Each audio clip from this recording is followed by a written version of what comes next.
Hi అండి. Sunday హార్వెస్ట్లో కొన్ని ఆకుకూరలు వృద్ధాశ్రమానికి తీసుకెళ్దామని కట్టలు కట్టానండి. పాలకూర, బచ్చలి, అలాగే పుదీనా, కొన్ని నిమ్మకాయలు. ఇవి కట్టలు కట్టలు కట్టేసుకొని వీటిని ఒక బుట్టలో పెట్టేసి తడి క్లాత్తో పైన కప్పేసి ఉంచానండి. అంటే మేము వెళ్ళేసరికి మధ్యాహ్నం అవుతుంది కదా, ఆ లోపు అవి వడిలిపోవద్దు, ఆకుకూరలు ఫ్రెష్గా మేము పండించినవి ఉండాలి అని ఇక్కడ మధ్యాహ్నం లంచ్కి వచ్చాం కదా ఆశ్రమానికి, అక్కడ జ్యోతికి ఈ ఆకుకూరలు ఇచ్చామండి.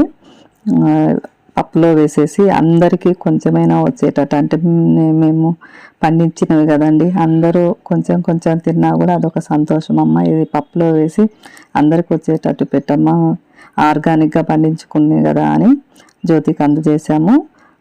అమ్మ కూడా వాళ్ళ ఇంట్లో ఉండే ములక్కాయలు, అలాగే బిస్కెట్ ప్యాకెట్లు వాళ్ళ కోసము ఖర్జూర పండు తీసుకొచ్చిందండి, అవి కూడా జ్యోతికి ఇచ్చాము. జ్యోతి కూడా నా వీడియోస్ అన్నీ చూస్తూ ఉంటుంది, అంటే ఎలా మేము పండించుకుంటున్నాము ఏంటి అని. ఏదైనా మనము పండించుకున్నవి కానీ మనం సంపాదించుకున్నవి కానీ మన కోసం తినడం, మన కోసం ఖర్చు పెట్టుకునే కంటే కూడా వేరే వాళ్ళకి చిన్న మొత్తంలో ఇచ్చినా కూడా అదొక ఆనందం అండి.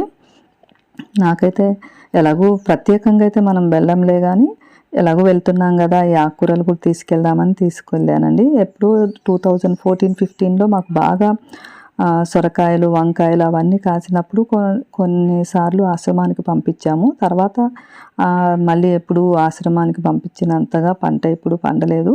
ఉంటే కొంచెం గొప్ప అమ్మ వాళ్ళకి ఇస్తాము, మేమే వండుకుంటూ ఉంటాము. కానీ ఈరోజు కొంచెం ఇచ్చినా కానీ చాలా ఆనందం.